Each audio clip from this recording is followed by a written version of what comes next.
राधे राधे भक्तों, जय श्री कृष्णा, जय श्री बांके बिहारी लाल की जय। आप ये मेरा वीडियो देख रहे हो।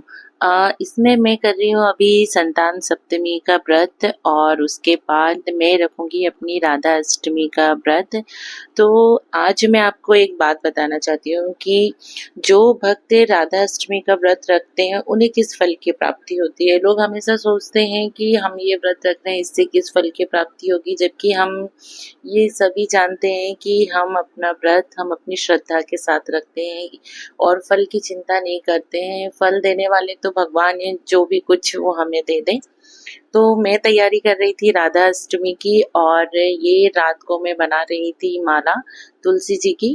और मैं आपको बता दूं कि हमारे हिंदू धर्म ग्रंथों में बताया गया है कि भगवान श्री राधा कृष्ण ने स्वयं अपने श्रीमुख से कहा है कि जो भक्त पूरी श्रद्धा भावना से राधा अष्टमी का व्रत रखते हैं, जो श्री राधा अष्टमी का महोत्सव मनाते हैं, उन्हें श्री राधा रानी स्वयं अपनी कृपा प्रदान करती है। हमारी लाडली श्री जी बहुत ही निर्मल व कोमल मन की हैं और वे अपने भक्तों पर हमेशा ही कृपा बरसाती हैं। वे सदा ही उन पर कृपा दृष्टि बनाती हैं और वो अपना आशीर्वाद सदैव बना रखती हैं और वो अपने भक्तों पर हमेशा प्रेम और ममता रखती हैं। तो और हमारी राधा रानी जो है वो एक पल के लिए भी अपने भक्तों को खुद से अलग नहीं रखती हैं। सोचिए हमारी राधा रानी हम भक्तों से कितना प्रेम करती हैं। और जो भक्त राधा अष्टमी का व्रत करते हैं ना, उन पर राधे कृष्ण की विशेष कृपा रहती है। तो मैं आपको यही बात बता रही हूँ कि आप भक्त लोग जरूर राधा अष्टमी का व्रत कीजिए और हमारी प्यारी राधा रानी का प्रेम और स्नेह पाइए, क्योंकि उनके जैसा प्रेम करने वाला कोई भी नहीं है। ये तो आप सभी जानते हैं कि हमारे जितनी भी हमारी देवी देवताएं, मतलब मैं सभी देवियों की बात कर रही हूँ, तो आप ये चीज देखेंगे कि उनके हाथों में शस्त्र कुछ भी आपको मिलेगा जरूर, है ना।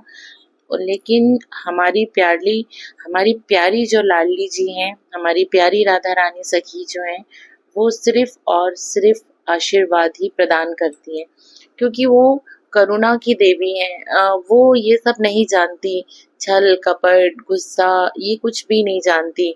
बस हमारी राधा रानी का इतना ही कहना है कि जो भी भक्त सच्चे मन से मुझे पुकारेगा, जो भी मेरे पास आएगा, मैं उस पर हमेशा अपनी कृपा दृष्टि बना के रखूंगी।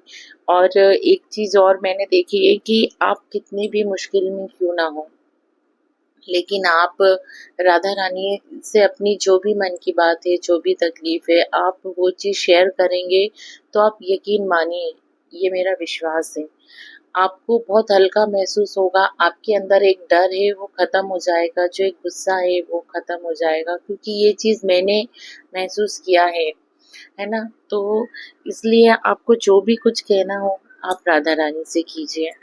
और ये आप वीडियो देख रहे हैं, ये मैं रात में अपनी प्यारी राधा रानी के लिए ज्वेलरी बना रही थी कि मैं उनको ये ज्वेलरी पहनाऊंगी। और बस समय का पता ही नहीं चला, मैं तो सोई नहीं, बस मुझे तो यही लग रहा था कि मुझे तो सुबह 4 बजे मंगला आरती करनी है, मुझे अपनी राधा रानी सखी को पंचामृत स्नान कराना है। तो इस कारण मैं तो बस यही कुछ ना कुछ करती रही और 4 बजे का इंतजार कर रही थी। और समय है, समय का तो पता ही नहीं चला। और बस ऐसे ही है हमारी राधा रानी, जहाँ प्यार और होता जय है महादेव। वहीं ये सब तो होता आप है। सभी भक्त लोग जानते हैं कि हम जिन जिन भक्तों ने जन्माष्टमी का व्रत किया था, वो सभी भक्त राधा अष्टमी का व्रत जरूर करें, क्योंकि हमारा जन्माष्टमी का व्रत तभी पूर्ण माना जाएगा जब आप राधा अष्टमी का व्रत करेंगे। तो आप सभी भक्तों को राधा अष्टमी की बहुत बहुत शुभकामनाएं और सदैव राधा रानी के भक्त बने रहिए, अच्छे कर्म कीजिए। और सबसे बड़ी चीज़ ये है कि ना कभी अन्याय सहो और ना कभी अन्याय करो। बस सबसे बड़ी बात यही है कि जुल्म, जैसे कहते हैं ना कि जुल्म सहना भी गलत है और करना भी गलत है, ठीक उसी तरीके से आप अपने राधाष्टमी के व्रत पे आप इस चीज़ का पालन जरूर करें कि हम गलत काम नहीं करेंगे और जो लोग गलत होंगे हम उन्हें रोकेंगे। बस समाज में हमें सही शिक्षा प्रदान करनी है। आज भी लोगों को बहुत ज़रूरत है इस चीज़ की। और मैं तो बस एक ही चीज़ कहना चाहती हूँ, ये जो भक्ति का मार्ग है, ये बहुत अच्छा मार्ग है, ये बहुत सरल मार्ग है कि आप कृष्ण भक्ति में लगिए, या जो भी आपके इष्ट देव हैं आप उनकी भक्ति में लगिए, लेकिन हमेशा अपने कर्म सही रखिए, क्योंकि जब हमारे कर्म गलत होते हैं ना, तो हमें पता ही नहीं चलता है कि क्या हो जाता है। इसलिए जीवन में आप सिर्फ सच्चे कर्म कीजिए और कृष्ण भक्ति में लगिए, हमारी प्यारी राधा रानी की भक्ति में लगिए, क्योंकि जिसके ऊपर हमारी प्यारी राधा रानी सखी की कृपा हो जाती है, वो तो धन्य ध्यान हो जाता है। उसे तो फिर किसी चीज़ की कमी नहीं होती है, वो तो धरती का वासी क्या कहूँ, वो तो बैकुंठ का वासी हो जाता है। तो आप सभी राधाष्टमी का व्रत जरूर करें। जय श्री कृष्णा, जय श्री राधे, जय श्री बांके बिहारी लाल की जय। भक्तों, और मैं आपको एक बात और बताना चाह रही हूँ कि आप ये देख रहे हैं कि ये मैं सुबह 4 बजे ये सब तैयारी कर रही हूँ। तो हम मतलब मैं मंगला आरती करना चाह रही हूँ कि मैं सुबह 4 बजे ब्रह्म मुहूर्त में मतलब अपनी लाली जी की सेवा करूँ। तो ये केवल एक ही ये नहीं है कि आप सिर्फ राधा अष्टमी के दिन ही करें आप, है ना? हमें तो वैसे हमेशा ही ब्रह्म मुहूर्त में ही उठकर भक्ति करना चाहिए। और ब्रह्म मुहूर्त में जब हम उठते हैं तो भक्ति करने से हमें क्या लाभ मिलता है? तो मैं आपको बता दूं कि ठाकुर जी ब्रह्म मुहूर्त में ही उठते हैं हमारे। ब्रह्म मुहूर्त में उठकर सबसे पहले ठाकुर जी नेत्र बंद करके अपने समस्त वैष्णव भक्तों का स्मरण करते हैं। जितने भी हमारे जो वैष्णव भक्त हैं ठाकुर जी के, तो वो उन सबका स्मरण करते हैं हमारे ठाकुर जी। इसलिए हमारे शास्त्रों में भी कहा गया है कि ब्रह्म मुहूर्त में उठकर भगवान को याद करो, क्योंकि उसी समय ठाकुर जी भी भक्तों का स्मरण करते हैं। यदि उसी समय कोई भक्त भगवान का स्मरण करेगा तो निश्चित ही उस भक्त का नाम भाव चित्र ठाकुर जी के पास स्पष्ट पहुंचता है। क्योंकि ये बात बिल्कुल सच है।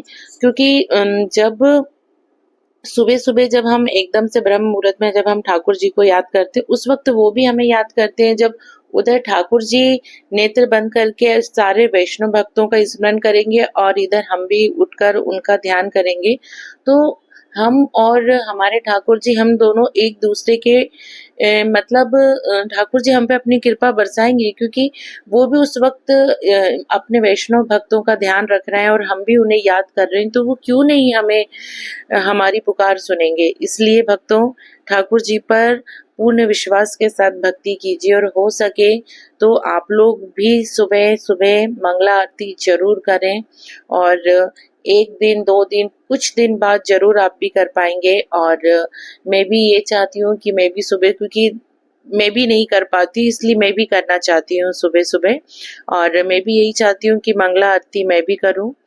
तो फिर प्यारे भक्तों, आप सभी को राधा अष्टमी की बहुत-बहुत शुभकामनाएँ। और ईश्वर आपका दिन अच्छा जाए, आप खुश रहें और राधा रानी सभी पे अपनी कृपा बनाए। जय श्री राधे, जय श्री कृष्णा, जय श्री बांके बिहारी लाल की जय।